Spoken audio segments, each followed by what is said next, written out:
East Harlem or downtown Brooklyn, they became home to a large volume of daily interactions. So it just wasn't what was sold that was important to folks, but how it was sold, right? And I think maybe that's something that we can all relate to if we've been to bodegas. During this early period of the 1930s, bodegueros were often so close with their customers that they would go to their homes, they would jot down what they needed for the week, and they would return with that merchandise the following week, something you don't quite see anymore. In one example of the Tejera brothers, two Cubans, one had a bodega in Brooklyn, the other brother was a farmer in Cuba, and that's how they resourced their goods, right? So the questions about where do they get these is really an important one and would become increasingly an important one. Likewise, patrons constantly visited their bodegas. They would just have chats. They would share life news. They would have advice. And ultimately, many of these bodegueros established neighborhood clubs, organizations, and newspapers that propelled them to community leadership roles. The first of these associations in Brooklyn was in fact found, as you can see in El Curioso, emerged during this moment, and it was called the Select Merchants Association, and here's an ad for it in 1935. Yet, the growth of Latinx enclaves that gave rise to the association and its member storefronts came at a really interesting moment, right? 1935, post-Great Depression, this is the New Deal moment. And many Latinx New Yorkers were excluded from the governing process that the New Deal brought about. On the one hand, they attempted to tap into, and many times successfully tapped into, New Deal benefits.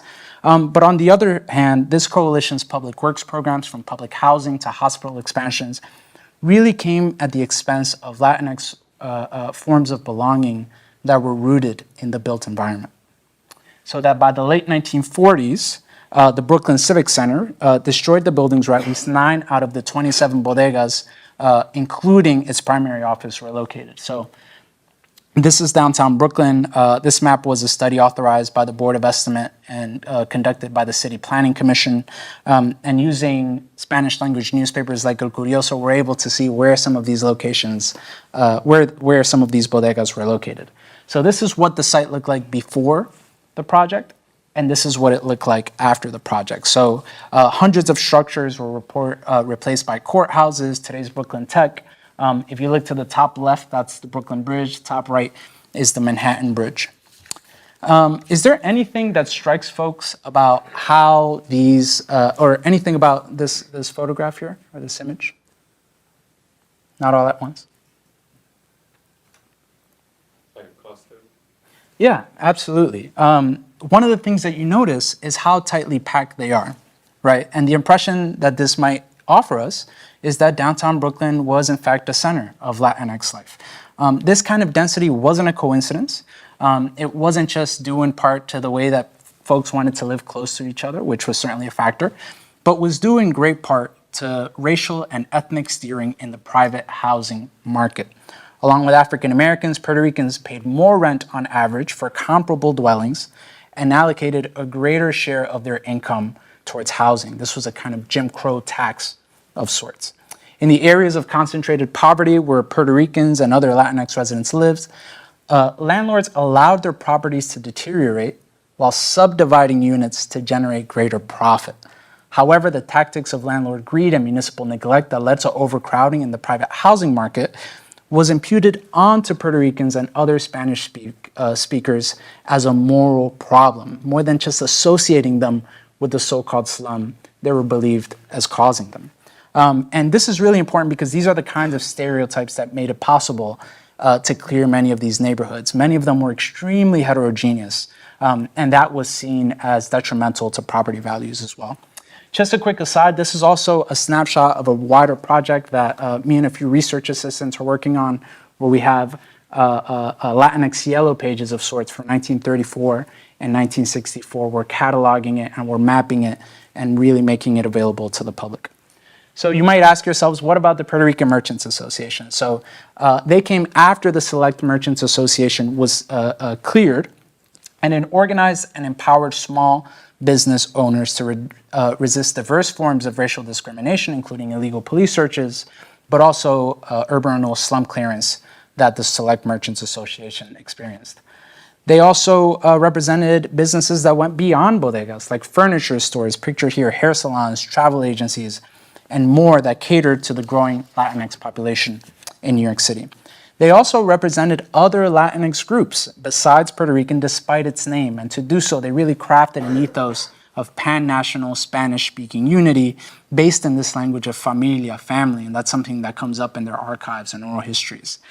Their emphasis on Puerto Rican as well as other Latin American and Caribbean groups demonstrated that despite the outsized proportion of Puerto Ricans, they could really hold these two identities in tandem, and that's something that we can think about and learn from today. They can be Puerto Rican nationalists, truly so, and still embrace the sort of pan-national sense of community. And a little bit of evidence for that is a written source by Raymond Gonzalez, who was the president of the Puerto Rican Merchants Association, stating that any, quote, any leader or member who violates this principle will have as punishment their immediate expulsion from the organization. So these were not hollow words. This was really foundational to the kind of organizational praxis. About a decade into its existence, the association stepped in to fill the void of city services. It provided business advice, information, and communications resources for Latinx merchants who encountered issues with city wholesalers or the government or city government. And by 1955, it distributed free groceries to hundreds of families in need in Christmas. This is really one of my favorite photographs from the Justo Martí collection, because if you see to the bottom right, a bunch of plantains that they were giving away. So it's evidence of an early Latinx New York obsession with the plátano. The following year, the association ran a free x-ray campaign to detect tuberculosis, a disease associated with unsafe housing conditions and one that hit people of color particularly hard. That's Raymond Gonzalez with his tie undone, doing the hard work. Probably knew Justo Martí was there taking a picture of him. And I should point out that they did this well over a decade before the Radical Young Lords Party took over an x-ray truck in East Harlem, famously for the same reasons, right? So we can think about this as part of that history, or at least that's one of the questions that emerges. By 1962, they teamed up with New York State to hold workshops for bodegueros on best practices. And here you see advice on what kind of interiors these shops should have. You see heat and air conditioning, appropriate music, kind treatment. They also offered advice on interior and exterior lighting and how they would organize a lot of this merchandise. Really remarkable photograph. In this and other efforts, the association really saw itself as a community lifeline through a locally based action rooted in the physical environment and what that physical environment represented to this community. However, by the mid-1960s, a really important shift occurs.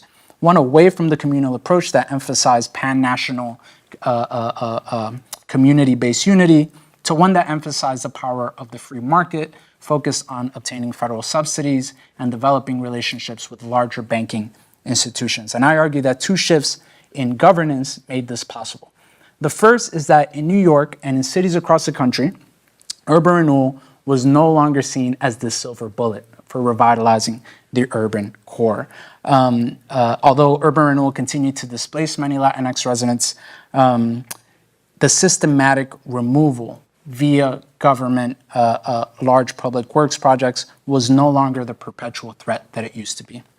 The second is the local implementation of the Economic Opportunity Act, a keystone of the civil rights movement, and one that began to offer Latinx business people new streams of capital and political support with its business-based provisions for diminishing urban poverty.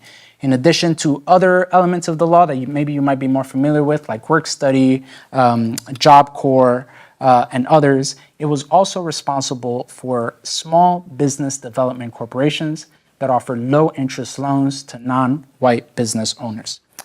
Among those who took advantage of this was Julio Hernandez, who owned or was the executive director of one such corporation in Lower Manhattan. And what's really notable about Hernandez is that before taking on this new job, he was the president of the Puerto Rican Merchants Association. And in this new job, he directed thousands of loans toward Latinx small business.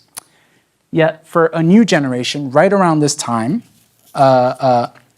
including food wholesaler Johnny Torres, pictured here on the bottom left, the confluence of changing attitudes towards urban renewal, so urban renewal's demise, these anti-poverty business incentives that the civil rights movement really promoted, and finally the increase in Latinx New Yorkers, who by 1970 numbered around 1.2 million, really meant fewer barriers to market entry. Put simply, his efforts had less to do with ensuring communal solidarity in the way that an early generation did. It meant increased profit, of thinking of Latinx community growth as a consumer market in ways that earlier generations just hadn't done. Torres is around. He's actually in his 90s now, and when I interviewed him a few years ago, he mentioned that his success was initially rooted in his experience as an interior designer. He graduated from NYU. He purchased a bodega in 1961 and remodeled it, and when he was done, he told me, quote, "The space looked like a diamond among garbage. The right lighting, the right color, the right flooring, the right merchandise, the right everything." Torres eventually purchased 2 bodegas and a candy store, and around 1966, he opened the Spanish food wholesalers, and this is him in his warehouse. And this wholesaler essentially provided bodegas, restaurants, bars, and other establishments with their business products. So a bodeguero in the late 1960s or in the 70s would go to his warehouse. It was a cash and carry. They would go to his warehouse, either in a cart or in a taxi. They'd get the products and they'd bring them back to their bodegas, and that's how they would stock their shelves. By 1980, during an era when most news cameras focused on the fires and the decay of the South Bronx, Torres's business became one of the top 25 highest earning Latinx businesses, not in New York City, but in the country. His success is a historical event that the current literature on post-industrial cities doesn't quite have a place for, let alone its implications. In the twilight of the city's near bankruptcy in 1975, urban renewal veterans like Ed Lowe, which Ivan and I were talking about right before the talk, who headed the Urban Development Corporation, actually rooted here in Albany, was obliged to grapple with individuals like Johnny Torres when conceiving of what revitalization meant. This is something that just would have seemed preposterous 20 years earlier, right? When we think of individuals like Robert Moses, the power broker. During the mid-1970s, for instance, Metro's success prompted its acquisition of additional space in the Bronx Terminal Market near Yankee Stadium. In a letter seeking support from Ed Logue's Bronx organization, which is something he ended up working on during the 1980s, he reflected on the revitalization project, stating, quote, "A glance at the subject property clearly indicates that what Metro rented was a vacant, destroyed, dysfunctional power ice house. After spending $250,000, that's roughly $1.5 million today, Metro converted the space into the core hub of its business activities." Ultimately, these business people had come a really long way from being displaced by urban renewal and pre-urban renewal urban development in the 1930s, 40s, and 50s to using state funds to refurbish buildings for their own purposes. In some cases, like with Julio Hernandez, this meant low-interest loans to small business people, and in the case of Johnny Torres, this meant refurbishing big industrial sites. And I want to emphasize that they're doing so during a moment when most historians who write about New York's economy typically think of Latinx New Yorkers as passive actors in that process, right? This kind of research shows the opposite. By the 1980s, the alliance that Johnny Torres built with other bankers really yielded unprecedented power and profit for this emerging Latinx elite in New York City. And they did so by taking advantage and helping to develop a political culture that promoted business-oriented solutions to the concentrated poverty that we're seeing in these neighborhoods in the 70s, 80s, and later on in the 90s. The success of this cohort, however, also set the stage for elected officials as early as Richard Nixon to extend funding and government appointments to Latinx Americans contingent on their adherence to notions of empowerment that were based in 1, individual ability, 2, financial know-how, and 3, escaping poverty over upending its causes. And here's a picture from Johnny Torres' personal collection. He's standing there right behind Richard Nixon as Nixon signs the Office of Minority Business Enterprise into law, which is, again, part of this movement toward embracing capitalism as a silver bullet to many of the issues in American cities. And 2 persons to his right with his arms crossed is Ricardo Carrion Jr., who was the president of Banco Popular, who initially helped to fund Johnny Torres' business when no other bank would, right? And Banco Popular entered the city in 1961, and that's a whole nother story I'm happy to talk about in the Q&A. So these business people, who were really a group of men who were appointed to commission after commission, often facilitated the defunding of social service programs, crowding out non-elite individuals, and organizations that did not trumpet, again, business ownership as the primary vehicle to urban revitalization. This business culture also operated at the level of racial meaning, and this is such an important part of this story. Many of these high-earning Latinx business people manipulated the racial malleability of a so-called Hispanicity just as the political trajectories of these different groups began to merge, right? We're thinking Mexicans, Cubans, Puerto Ricans, and others. If we zoom out for a moment and we think about the work that this is doing at the national level, this process was really exemplified by magazines like Hispanic Business, which published news and political business articles geared toward young professionals in similar ways to Black Enterprise, his African-American counterpart. But despite promoting analogous messages about the free market's emancipatory potential, Hispanic magazine frequently differentiated the importance of their so-called Hispanic heritage, one that they distanced from Blackness both within the community and outside of it. In one feature comparing Latinx business and African-American businesses, the magazine asserted a refrain that had become quite common among Latinx business people. Quote, "The Black community generally does not have a heritage of entrepreneurship, and this nation's history of slavery and discrimination against Blacks is primarily to blame." It's a bit of a sleight of hand here, right? In the latter part of it, the statement is rooted in some history, but in reality, it's not actually accurate in its history. It has no data to really back that up. But beyond that, it really reinforced a common trope among Latinx Americans that began to develop into this moment that I think we still carry into this moment. Latinx strides within the US economic system was rooted in the group's inherent entrepreneurial spirit, right? This is a racial sleight of hand. Black heritage within the community was erased, and if Latinx Americans were going to be a productive element of American society, an enriching one, the logic presumed, then Hispanic Americans, as they were believed, needed to become active participants in a free enterprise system. So with the couple minutes we have left, I really want to bring this back to the broader mission. Right? This research compels researchers and audiences to reconsider what they know about New York City during the 20th century, tracking the enormous growth of Latinx Americans from a few thousand in the 1920s to, I showed, a third of the city by the end of the century. It argues for the prominence of Latinx history more broadly in two corresponding realms: community formation and the reorganization of New York's physical landscape. And as a result, it demonstrates how Latinx Americans and New Yorkers in particular were far from passive actors in New York's transformations. They were in fact quite central to it. As Latinx residents grew in number, in national origin, in racial composition, and legal status after World War II, community leaders really struggled to incorporate them into their multifaceted political traditions and indeed into this ever-changing framework of Latinidad.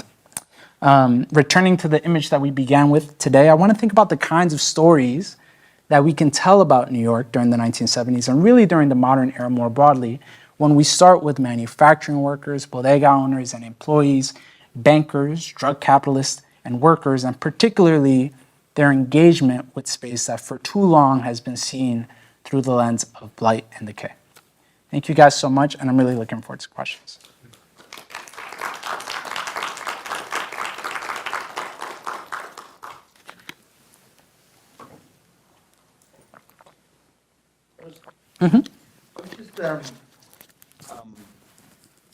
Thinking about the issue of race, because as I was looking at the pictures, all the faces are white. Yeah.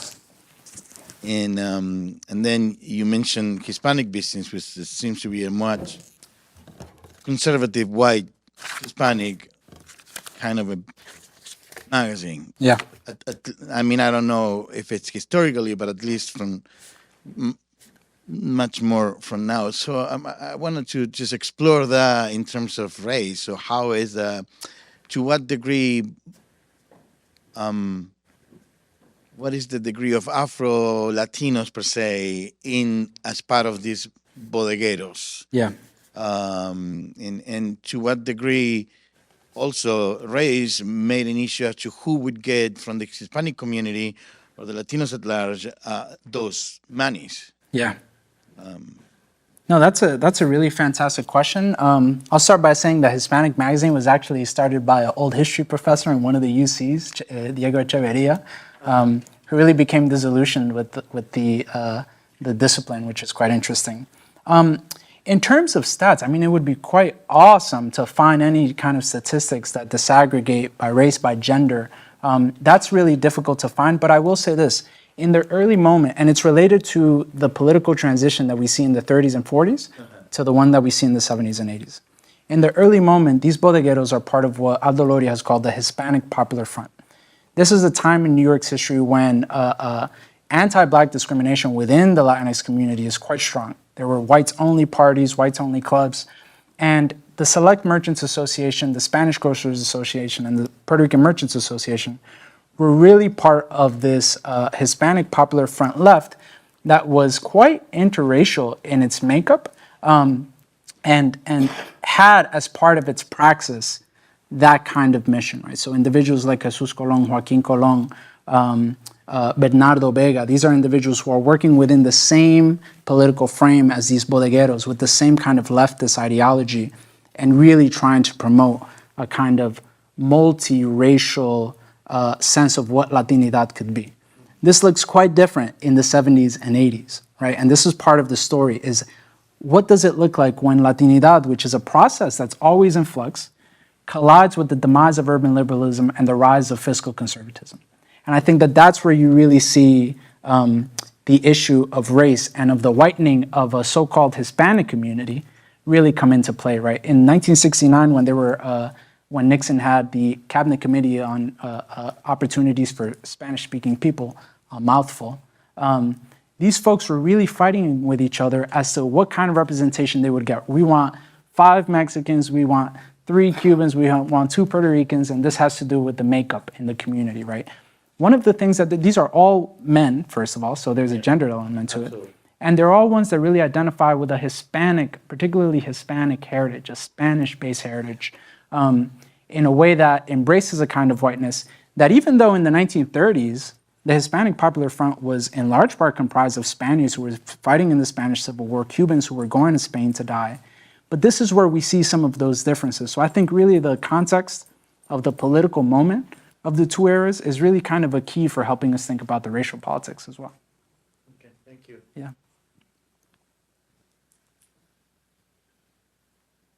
I got a follow-up question, though.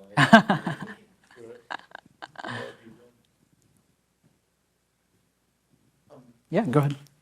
Anyway, so my second question was about hybrid citizenship.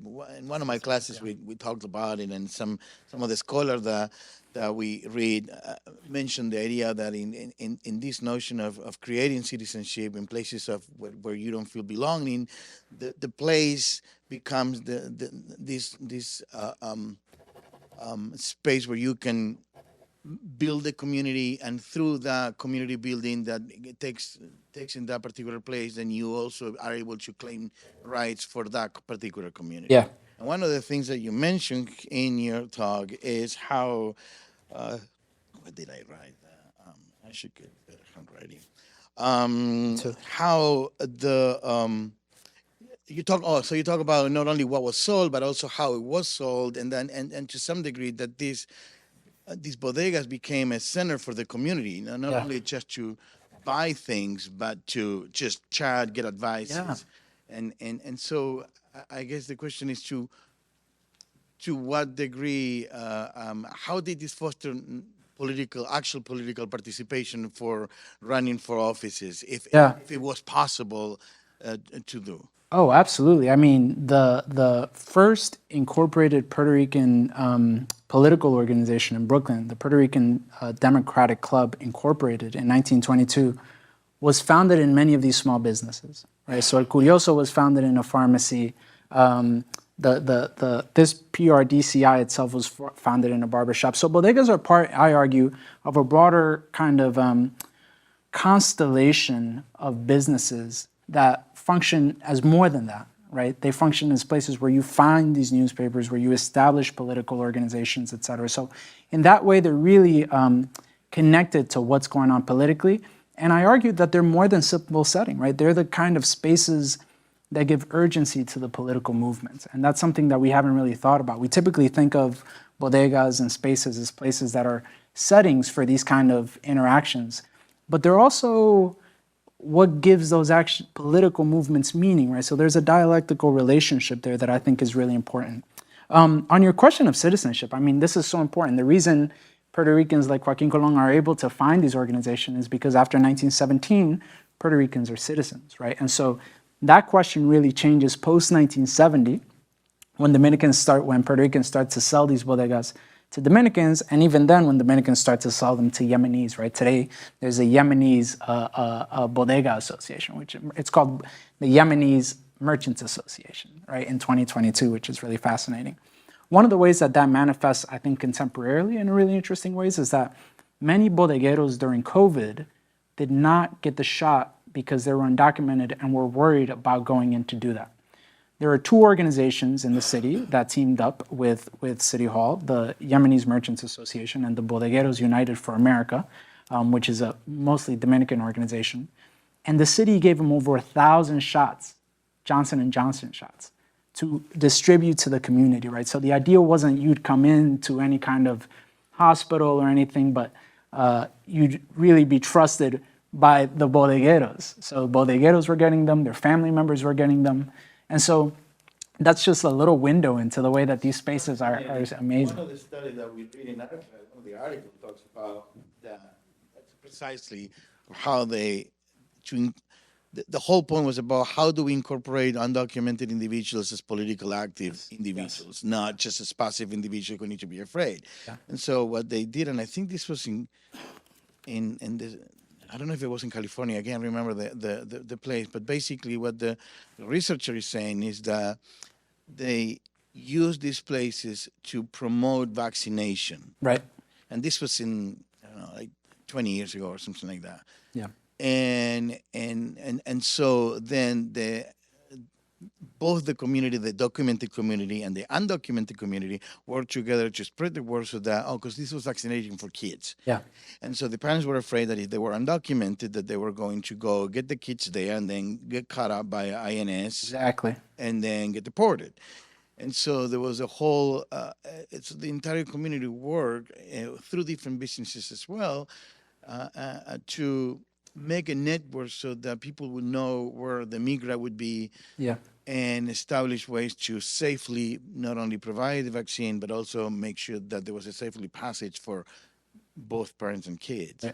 And what you're saying is basically very similar. Just exactly. It's just we're using these centers, in this case business, but they become sort of like community centers at large to provide health services that otherwise you might not have gotten because of the barriers that you see. Exactly. And in New York, the Spanish Grocers Association was really proud of itself because when the garment workers were going on strike, or when District 65, the dry goods workers were going on strikes, they were proud because they were still giving food and products to those workers, right? And so they really saw themselves as part of a community movement. And so that's what's really interesting about the 70s and 80s, where it's a confluence of factors that really changes how individuals like Johnny Torres think about it, right? Like, he's able to think about 1.2 million. He said 1.2 million times X, times X, times X. And so the profit motive really is an important factor in the way that individual is thinking about it. And one I think I need to do more research for in the earlier moment,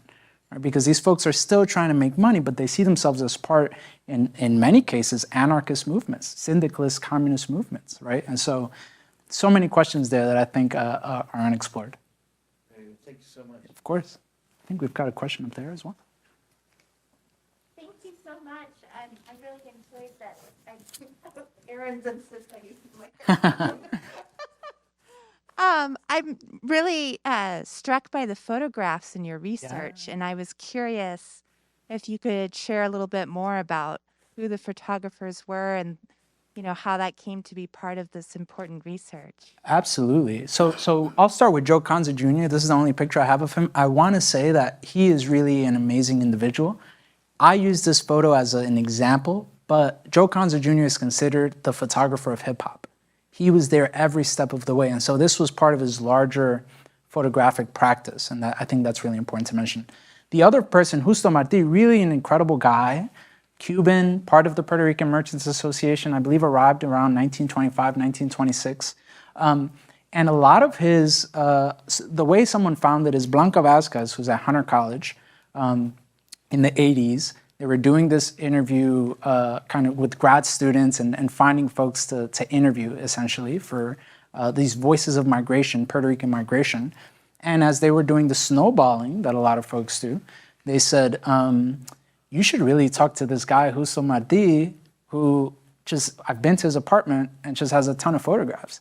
And so, and I had coffee with Vasquez a couple years ago, and she let me know about the story. She walked into the place, and the guy just had photographs everywhere. And so she was really taken aback. They did a 4-part interview with him where he just spoke about his life and what he wanted to do. And so a lot of these photographs early on were not just for the events, but also for liquor licenses. So like just to make sure that the space looks good, that it's documented, et cetera. But he really was a visionary guy. He had an incredible sense for the built environment. You would see some of these pictures, grand opening of a used car lot, and he would go across the street, go to the 4th floor, because he knew he'd get a great shot. He'd knock on somebody's door to get that picture. And he just had a sense that this was important, right? That at a time when, again, most news cameras and films were really looking for stuff like this. When Jimmy Carter was visiting the Bronx, when Reagan's visiting the Bronx, this guy really feels as though these mom and pop, secondhand stores, places that don't glitter, were really important. And so, I've thought about writing about him in some other context, but that's a little bit about where a lot of these photographs come from. And if it wasn't for him, we really wouldn't have these, right? Like the New York State Bodega training workshop is something I've dug for, and I haven't been able to find. And the only evidence we have of it are 3 or 4 pictures that Justo Martí probably took a bus up from New York up the Hudson just to take these pictures because he thought it was important. And he also had a camera shop with his wife, Olga. There's a gentleman back here as well. Oh, go ahead. Did he publish anything of his work? No, he never published any of it. Carlos Sanavaria published basically like a little coffee table book on some of his photographs. But he died in the late 80s. He actually mentioned Johnny Torres's business in one of his interviews for like 3 seconds. And he's like, it was like a metro. It's like what we had, essentially, right? So it's really interesting. There's two questions up here as well.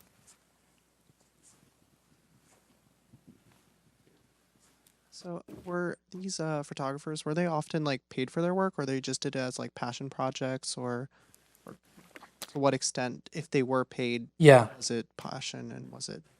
That's a great question. I think for Justo, it was a little bit of both. Joe Conza Jr., he did this as, he was a teenager when he took a lot of these pictures. So for him, he was just taking a picture of his neighborhood and chronicling his neighborhood. Justo Martí certainly got paid. He was part of the Merchants Association because he had a camera repair store on Atlantic Avenue that he ran with his wife, a Ukrainian woman, Olga. I would be surprised if the Puerto Rican Merchants Association didn't pay him for his time because they were such a kind of labor-focused organization. But I think it was also a labor of love. So I think it was both. Excuse me, I was just curious about, you mentioned women or Yes. lack thereof. I was just curious about if there are women, whether they're behind the scenes in absolutely. this movement or... Yeah, absolutely. One of the big issues that you see here is it's easy to tell a story of kind of, and I don't know what the political leanings of the audience is, but a decline into conservative ideology from a very liberal and leftist and progressive one that focuses on like labor conditions, so on and so forth. The reality is that these were family-run businesses where women were working 70 hours, children were working 40 or more. And in terms of the leadership of these organizations, it was virtually all men. There were a couple of secretarial roles, but for the most part, it was really something that cut against the kind of progressive mission that they were preaching, and that's a really big part of the story in the book as well. This concept of familia, that in some ways they use as kind of this liberating a concept. In many ways, it's extremely constraining.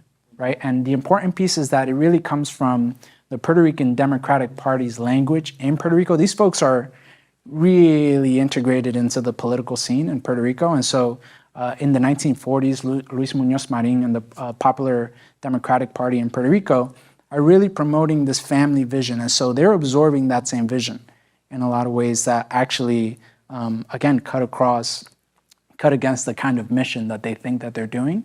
So it's not a story of like things were great and then a couple of guys wanted to make money.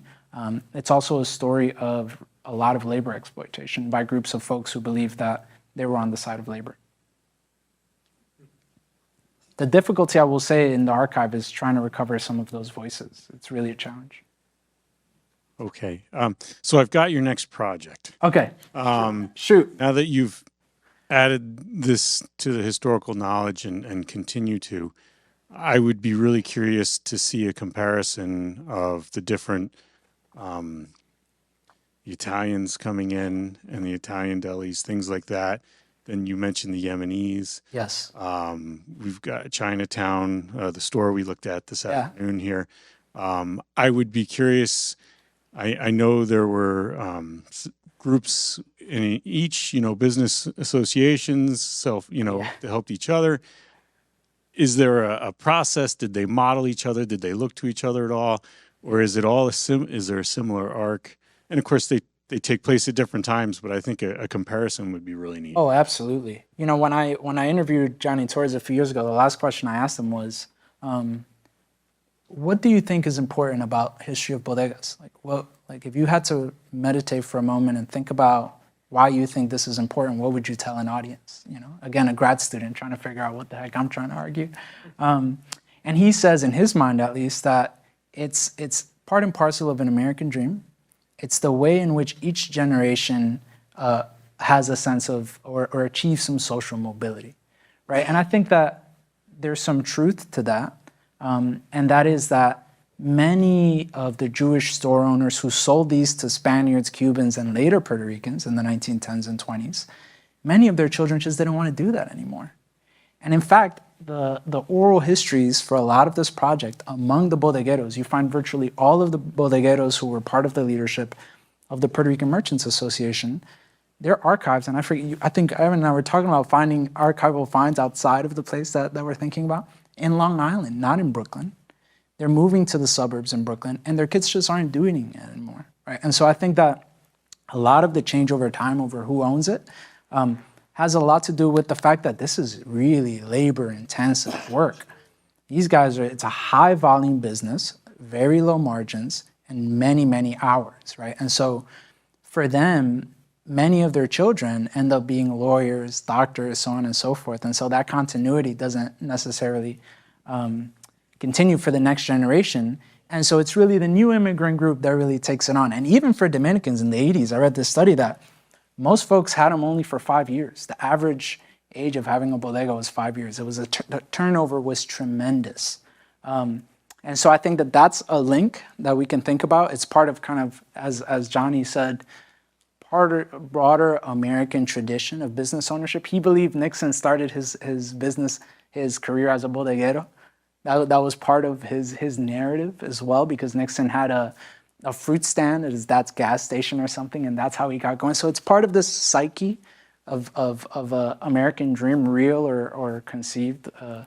And I think it's also something sociological going on there, right? Where it's labor intensive and you pass on to your children a kind of labor that's not so, intense, essentially. But yeah, Jennifer and I were talking third book project, Bodega History.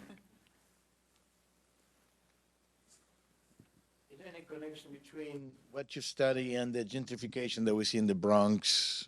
Let's just say one place. I mean, it's all over the place. Yeah, absolutely. I mean, that's like opening up a whole can of worms. I will say that in New York State, tenants have way more, residential tenants have way more protections than commercial tenants.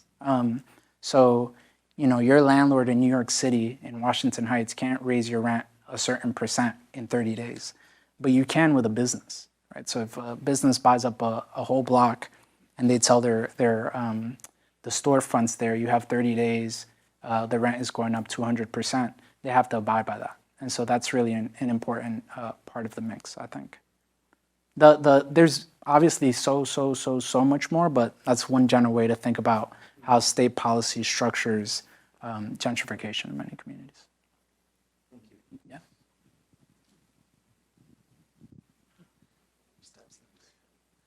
So these bodegas and their surrounding areas, you were mentioned how they were very Hispanic and Yeah. in that regards. Do you believe that they still are that culture and like that culture has stayed there, or do you think that culture has moved elsewhere and like been replaced by the Yemen culture and so on?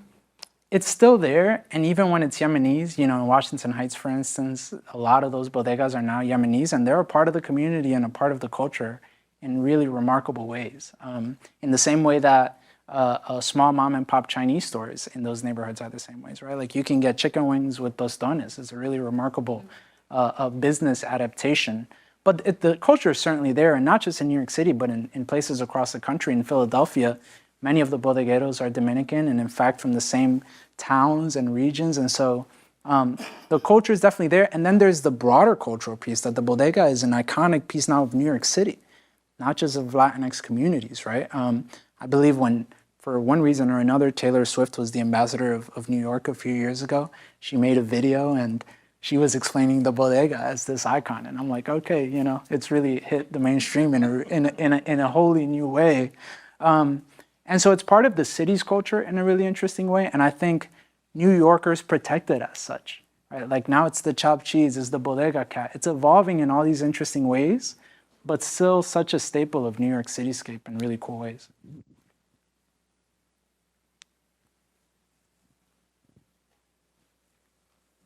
Well, thank you so much, everybody. Thanks for making the time tonight. Appreciate it.